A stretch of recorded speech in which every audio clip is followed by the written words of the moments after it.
सभी विद्यार्थियों को मेरा नमस्कार और आपका स्वागत है मेरे चैनल टॉप 5 मैथ्स में। मैं सौर सिंह इस वीडियो में आपके लिए लेकर आया हूं कक्षा 10 विज्ञान से पाठ 6 नियंत्रण एवं समन्वय पे 25 बहुविकल्पीय प्रश्नोत्तर लेकर आए हैं। अगर आपको समझ आएंगे, अच्छा लगे तो वीडियो आप लाइक कीजिएगा और देखते हैं कौन से वो 25 सवाल हैं। शुरू करते हैं। देखिए, जिसमें पहला प्रश्न है हमारा कि वृद्धि हार्मोन स्रावित होता है, यानी वृद्धि जो हार्मोन्स है वो कहाँ स्रावित होता है। पहला है हमारा थायराइड ग्रंथि से, या पीयूष ग्रंथि से, या थाइमस ग्रंथि से, या अग्नाशय ग्रंथि से। तो हम सभी लोग जानते हैं कि वृद्धि जो हार्मोन स्रावित होता है वो होता है हमारी पीयूष ग्रंथि से। इसका दूसरा नाम है मास्टर ग्रंथि। याद रखिएगा कि पीयूष ग्रंथि का ही दूसरा नाम है मास्टर ग्रंथि, जिसमें वृद्धि हार्मोन स्रावित होता है। अब बढ़ते हैं, देखिए अगले प्रश्न की ओर, जो इस प्रकार दिया गया है। यहाँ कहा गया है कि पादप हार्मोन्स है, इनमें से कौन से पादप हार्मोन्स है उसके बारे में पूछा गया है।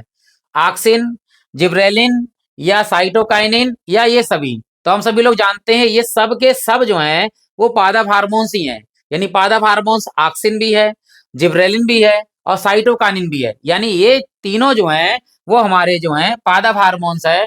तो यहाँ पर जब तीनों हो जाएंगे तो ऑप्शन नंबर कौन सा आएगा? डी, ये सही है।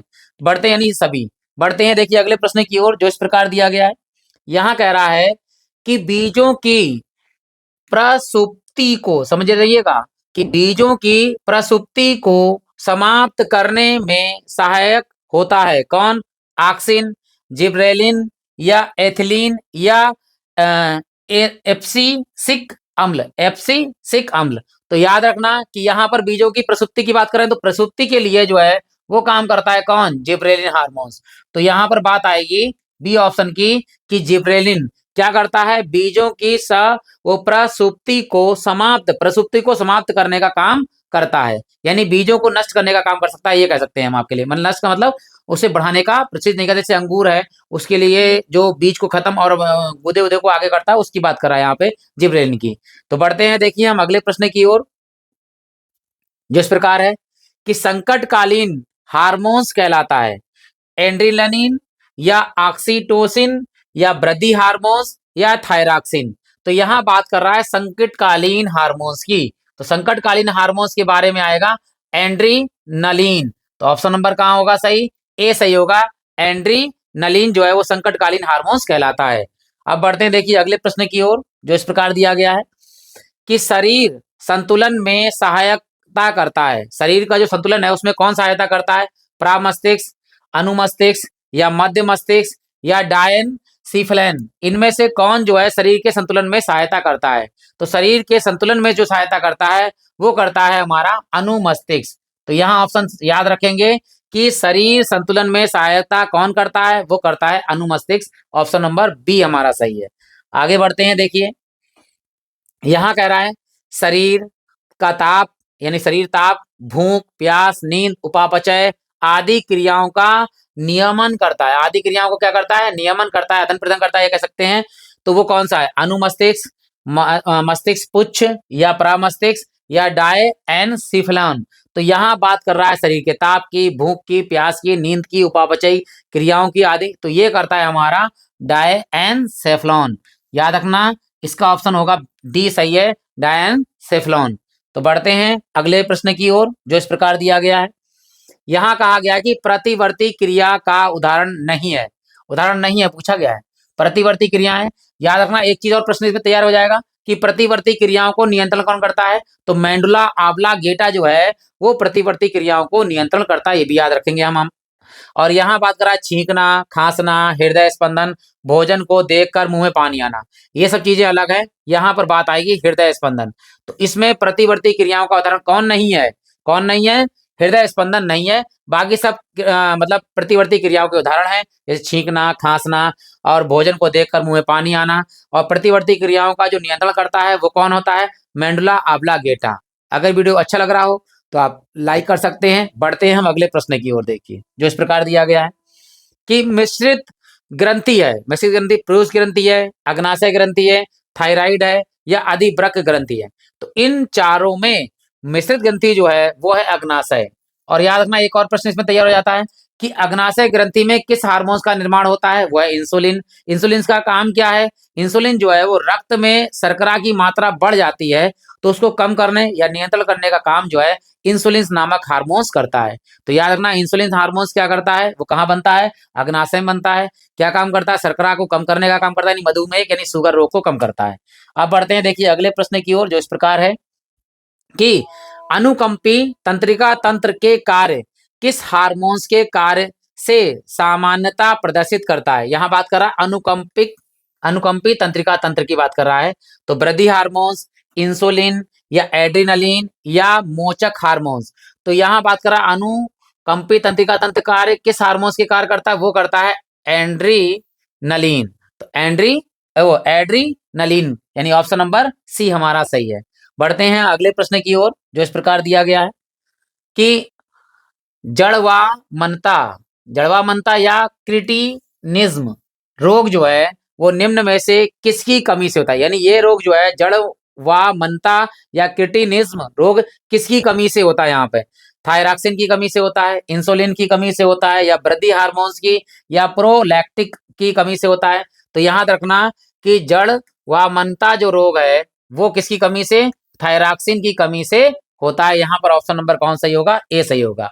बढ़ते हैं अगले प्रश्न की ओर, जो इस प्रकार दिया गया है कि एक न्यूरॉन से दूसरे न्यूरॉन, ध्यान दीजिएगा एक न्यूरॉन है फिर दूसरे न्यूरॉन तक विद्युत आवेग रासायनिक आवेग में बदल जाता है। जो विद्युत आवेग है वो रासायनिक आवेग में बदलकर स्थानांतरित करता है, यानी स्थानांतरित का मतलब होता है एक स्थान से दूसरे स्थान में पहुंचाने का काम करता है।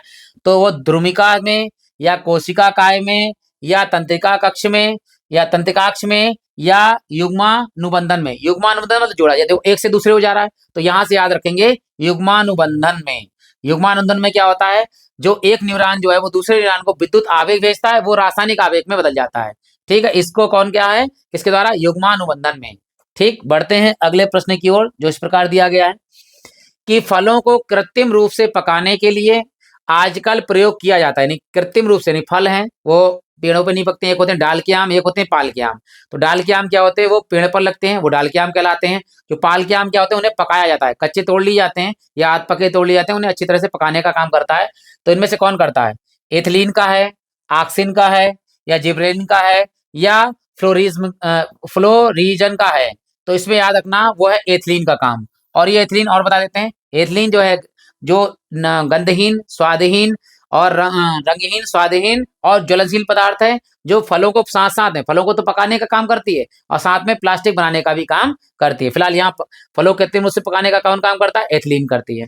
बढ़ते हैं देखिए अगले प्रश्न की ओर, जो है झाड़ियों के शीर्ष काट देने पर ये और अधिक घनी हो जाती हैं। हमें पता है कि माली जो क्या करते हैं, झाड़ियों को बढ़ाने के लिए ऊपर ऊपर की फंचे काट देते हैं, फिर क्या करती है झाड़ियां जो है अपने अपने डिजाइन बन के घनी घनी हो जाती हैं।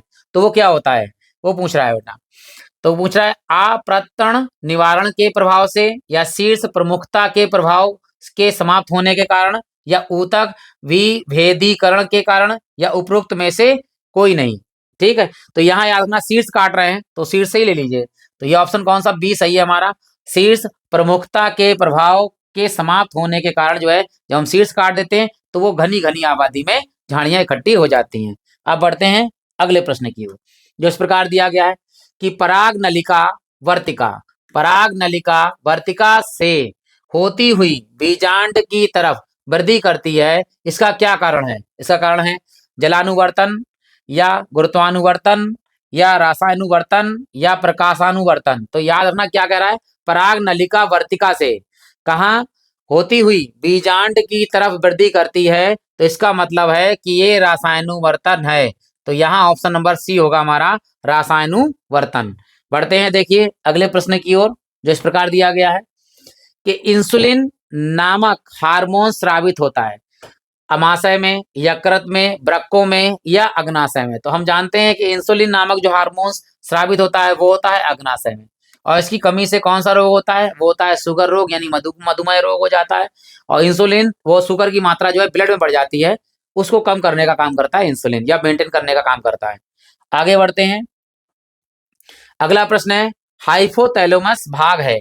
हाइपोथैलेमस किसका भाग है, अग्र मस्तिष्क का, मध्य मस्तिष्क का, पश्चिम मस्तिष्क का या मेरुरज्जु का? तो हाइपोथैलेमस जो भाग है वो है हमारा अग्र मस्तिष्क का। तो याद रखना ऑप्शन नंबर हाइपोथैलेमस भाग किसका है? वो है हमारा अग्र मस्तिष्क का। बढ़ते हैं देखिए अगले प्रश्न की ओर, जो इस प्रकार है कि निम्नलिखित में से कौन सा पादप हार्मोन्स है, यानी इनमें हमें देखना है कि कौन सा पादप हार्मोन्स है। इंसुलिन अभी पढ़ा है, किसका होता है? मानव का थायरॉक्सिन और एस्ट्रोजन और साइटोकाइनिन हमने पढ़ चुके हैं कि साइटोकाइनिन जो है वो पादप हार्मोन्स है। तो यहाँ ऑप्शन कौन सा सही होगा? डी सही होगा कि साइटोकाइनिन जो है वो पादप हार्मोन्स है। इनमें से कौन सा पादप हार्मोन्स है? साइटोकाइनिन। आगे बढ़ते हैं अगले प्रश्न की ओर, जो इस प्रकार है कि दो तंत्रिका कोशिकाओं के मध्य खाली स्थान, अगर दो तंत्रिकाएं कोशिकाएं उनके मध्य जो खाली स्थान है उसको कहते हैं, क्या कहते हैं? द्रुमिका, सिनेप्स या एक्सान या आवेग। तो याद रखना उनके जो खाली है स्पेस जगह है दो तंत्रिकाओं के बीच उन्हें सिनेप्स कहते हैं। तो यहाँ बी ऑप्शन सही होगा, सिनेप्स। आगे बढ़ते हैं, जो दिया हुआ है मस्तिष्क उत्तरदायी है सोचने के लिए, बिल्कुल। हृदय स्पंदन के लिए, बिल्कुल सही है। शरीर का संतुलन बनाए रखने के लिए, बिल्कुल सही है। यहाँ पे उपरोक्त सभी ऑप्शन सही हो जाएंगे कि मस्तिष्क क्यों उत्तरदायी है? मस्तिष्क सोचने का भी काम करता है, हृदय की स्पंदन को भी कंट्रोल करता है, शरीर का संतुलन बनाने में भी करता है। तो यहाँ पे ऑप्शन नंबर सही होंगे उपरोक्त सभी। आगे बढ़ते हैं, अगला प्रश्न है हमारा कि मानवों में जैव प्रक्रियाओं का नियंत्रण और नियमन होता है, यानी जैव क्रिया, जैव मतलब हम ही लोग हैं, जीव जंतु। तो मानवों में जैव प्रक्रियाओं का नियंत्रण करते हैं, मान मानव के अंदर जो जैव प्रक्रियाएं होती हैं उनको नियंत्रण और नियमन कौन करता है? तो यहाँ कह रहा है जनन और अंतःस्रावी ग्रंथियां, श्वसन और तंत्रिका तंत्रों से, अंतःस्रावी और पाचन तंत्रों से, तंत्रिका और अंतःस्रावी तंत्र से, इनसे होगा। देखिए क्यों? क्योंकि जनन से इसका लेना देना नहीं है, और यहाँ पे श्वसन से नहीं लेना देना है, और पाचन से, ये तो क्योंकि खुद एक सिस्टम है, इनको भी कंट्रोल करना पड़ता है। तो निगमन और सेमन क्या होता है? यहाँ पर आएगा तंत्रिका और अंतःस्रावी तंत्रों से। तो ऑप्शन नंबर कौन सही होगा? यहाँ पर डी ऑप्शन बिल्कुल सही होगा कि मानवों में जैव प्रक्रियाओं का नियंत्रण और नियमन कौन करता है? तंत्रिकाएं और अंतःस्रावी तंत्रों से किया जाता है। बढ़ते हैं अगले प्रश्न की ओर, जो इस प्रकार दिया गया है कि दो न्यूरॉन के बीच के संगम स्थल को, यानी जो खाली स्थल है संगम स्थल को क्या कहते हैं? जो मिलाते हैं उन्हें संगम स्थल को क्या कहते हैं? कोशिका जंक्शन कहते हैं, तंत्रिका पेशीय जंक्शन कहते हैं, या तंत्रिका जोड़ कहते हैं, या सिनेप्स। तो खाली जगह भी यही है और बीच में संगम के स्थान को भी क्या कहते हैं? सिनेप्स कहते हैं। तो यहाँ दो न्यूरॉनों के बीच में संगम स्थान को क्या कहते हैं? सिनेप्स कहते हैं। बढ़ते हैं देखिए अगले प्रश्न की ओर, जो इस प्रकार दिया गया है कि एक चिकित्सक ने किसी व्यक्ति को इंसुलिन, हाँ, एक जो चिकित्सक है उसने एक व्यक्ति को इंसुलिन का इंजेक्शन लेने की सलाह दी है। क्यों लेने की सलाह दी है? क्योंकि इंसुलिन क्या करता है कि शुगर को कंट्रोल करता है, यानी शुगर की मात्रा बड़ी होगी, कहाँ बड़ी होगी? ब्लड के अंदर। तो यहाँ देख लेते हैं ऑप्शन कि उसका रुधिर चाप, चाप से बात ही नहीं हो रही, चाप कम यानी ब्लड प्रेशर लो, इससे मतलब नहीं है, ऑप्शन काट दीजिए। अगला वाला है उसके हृदय स्पंदन की दर कम की गई है, ये भी काट दीजिए, ये भी नहीं। आगे कह रहा है वह गलगांड नामक रोग से पीड़ित है, नहीं। उसके अंदर ये देखो तीसरा ऑप्शन क्या, उसके रुधिर में शर्करा स्तर अधिक था इसलिए इंसुलिन का इंजेक्शन लगाने की सलाह दी गई। तो यहाँ पर ऑप्शन नंबर कौन सा सही होगा? डी सही होगा। अब बढ़ते हैं अगले प्रश्न की ओर। शरीर की अनैच्छिक क्रियाओं का नियंत्रण होता है, यानी शरीर में जो अनैच्छिक क्रियाएं होती हैं उनका नियंत्रण कौन करता है या होता है? अग्र मस्तिष्क के मेंडुला से, मध्य मस्तिष्क के मेंडुला से, पश्चिम मस्तिष्क के मेंडुला से, या मेरुरज्जु के मेंडुला से। तो मेरुरज्जु और पश्चिम मस्तिष्क यहाँ जुड़े हुए होते हैं। तो यहाँ ऑप्शन जो आएगा सही, पश्चिम मस्तिष्क के मेंडुला से कंट्रोल होता है अनैच्छिक क्रियाएं। तो यहाँ ऑप्शन कौन सही होगा? सी सही होगा यहाँ पर। आगे बढ़ते हैं अगले प्रश्न की ओर, जो इस प्रकार है कि शरीर की भंगिमा और संतुलन का नियंत्रण होता है। संतुलन हो गया, संतुलन को नियंत्रण जो है मस्तिष्क ही करता है, लेकिन यहाँ कह रहे हैं प्रामस्तिष्क, अनुमस्तिष्क या मेंडुला या पोन्स से। तो अनुमस्तिष्क जो है वो हमारी भंगिमा और संतुलन को नियंत्रण करता है, तो वो आएगा अनुमस्तिष्क। लास्ट प्रश्न रह गया है, आशा करता हूँ कि आपको अच्छा लगा होगा। जल्दी जल्दी इसलिए कर दिया है ताकि आपको पूरे समझ में आ जाए। बाद में हम लॉन्ग वीडियो भी लेके आएंगे, यानी अनसॉर्ट लेकर आएंगे। अनसॉर्ट में क्या है, हम आपके लिए बारीक से हर चीज का बताएंगे। यहाँ तो हमने चैप्टर कराना था तो हमने फटाफट करा दिया आपके लिए ताकि कम समय में चीजें मिल जाएं। अब लास्ट प्रश्न की ओर बढ़ते हैं, और अगर आपको अच्छा लगे तो वीडियो लाइक कर सकते हैं, प्ले लिस्ट में जाकर और बहुत सारी चीजें देख सकते हैं। ठीक है, बढ़ते हैं लास्ट प्रश्न की ओर, जो इस प्रकार दिया गया है कि मस्तिष्क के बारे में निम्नलिखित में से कौन सा कथन सही है? ये पूछ रहा है कौन सा कथन इनमें से सही है, किसके बारे में? मस्तिष्क के बारे में। तो यहाँ लिखा है पहला कि मस्तिष्क का सोचने वाला प्रमुख भाग पश्चिम मस्तिष्क होता है, गलत है ये। पश्च मस्तिष्क नहीं होता है, अग्र मस्तिष्क, तो ये वाला ऑप्शन तो काट दीजिए, खत्म कर दीजिए इसके कहानी। सुनने, सूंघने, स्मरण शक्ति, देखने आदि के केंद्र अग्र मस्तिष्क में स्थिर होता है, ये सही ऑप्शन है, ये लिख दिए ठीक। लार, श्रवण, स्वाद, वमन, रुधिर, दाब जैसे अनैच्छिक क्रियाओं का नियंत्रण पश्चिम मस्तिष्क से स्थिर मेडुला, बिल्कुल सही है, पश्चिम मस्तिष्क से मेडुला से होता है, ये ऑप्शन सही है हमारा तीसरा वाला। आगे आइए, अनुमस्तिष्क शरीर की भंगिमा और संतुलन का नियंत्रण नहीं करता, या नहीं करती है, वो करता है बल्कि, ये ऑप्शन काट दीजिए। तो कौन सही है हमारे पास, दूसरा और तीसरा सही है। तो इनमें देख लेते हैं, पहला तो काट दीजिए, ये खत्म हो गई, ये हो गया पहला, ये हटा दीजिए, ये तीसरा चौथा, चौथा तो है ही नहीं, काट दीजिए इसे। तो ऑप्शन नंबर कौन सा सही हो गया, सी सही हो गया, दूसरा और तीसरा। तो हमारा सही कौन सा है, दूसरा और तीसरा ऑप्शन सही है। तो ये 25वें का आंसर हमारे पास है सी ऑप्शन, दूसरा और तीसरा। आशा करता हूं कि आपको अच्छा लगा होगा। आगे अनसॉर्ट के सवाल मतलब बहुविकल्पी लेके आएंगे और कुछ और भी प्रश्न लेके आएंगे। अगर आपको वीडियो अच्छा लगा हो तो आप लाइक कर सकते हैं। मिलते हैं अगले वीडियो की ओर, प्लेलिस्ट में जाकर और बहुत सारी चीजें देख सकते हैं। जब आपको अच्छा लगे तभी